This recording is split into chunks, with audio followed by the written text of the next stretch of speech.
Hi, I'm Ernie Medina with TRB. Today I'd like to talk a little bit about proper workspace. What the heck is proper workspace? And in the shooting world, we talk, especially with pistols, a lot about workspace. And a lot of people basically translate that to gun over here so they can see what's going on with it in a manner that they can actually still see their target. That's all correct.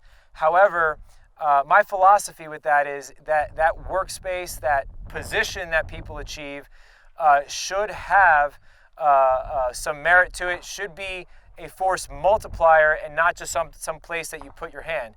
The concept or principle is that even in your workspace, you have the ability to either re-engage, continue to fight, transition to some other fighting method, and so on and so forth. So we're going to talk a little bit about that. So we see a lot of times when people go into workspace, okay, we see this, all right? And in this kind of workspace, it's really driven by my hand or my wrist coming back. So my elbow position is just what it is, okay? Now, there's really no strength behind it. I mean, I can hold it still, but if anybody truly wanted to get me or fight me for the firearm or whatever, okay, I would have a struggle because it's in my hand and in my forearm that I'm applying most pressure and things like that.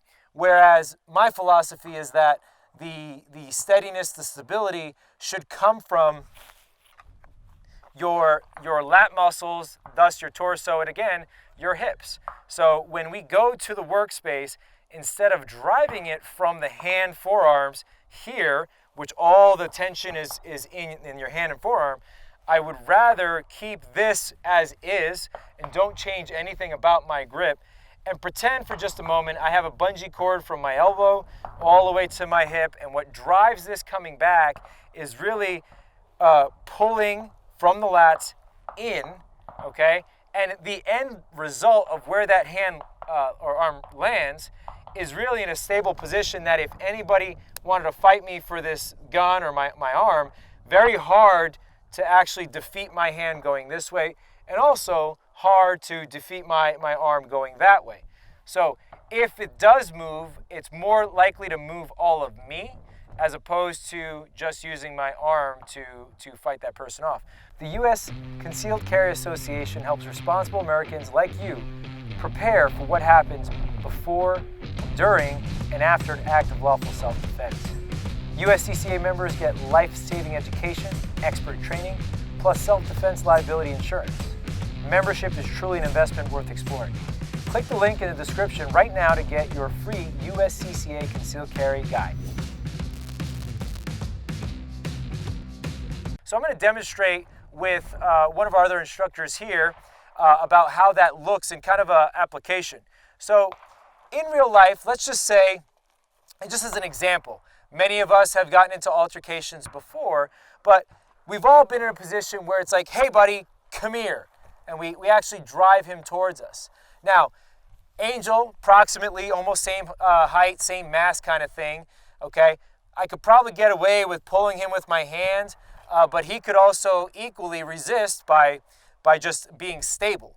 Now, if I really wanted to get Angel to come towards me and be solid with it, I'm actually gonna certainly pin with my hand, but the driving factor here is going to be the elbow collected or driven by the lat, which is obviously connected to the torso. So what I want to do is I actually want to engage this lat muscle here, keep that core tight, and then when I come in, I'm going low with this, but when I come in, he feels it differently.